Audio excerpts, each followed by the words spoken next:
Supreme court में वोटों की दोबारा गिनती से मुतालिक फैसला आज सुनाया जाएगा। अदालत कौमी असम्बली के 3 इंतखाबी हलकों में दोबारा गिनती से मुतालिक फैसला सुनाएगी।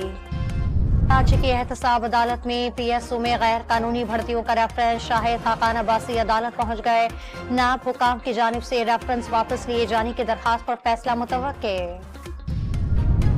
लेफ्टिनेंट उजैर महमूद मलिक शहीद को उनके आबाई इलाके अटक में फौजी एजाज के साथ सुपुर्द खाक कर दिया गया।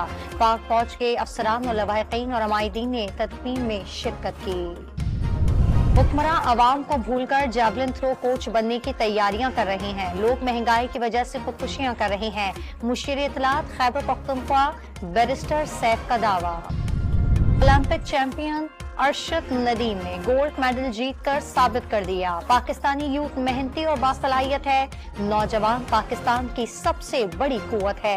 वजीर दाखिला मोहसिन नकवी का पैगाम। ओलंपिक्स मेडल जीतकर आबाई शहर मियां चन्नू पहुंचने पर अरशद नदीम वालिदा से लिपट कर आबदीदा हो गए। कौम से मिलने वाला प्यार नाकाबिले फरामोश करार दे दिया।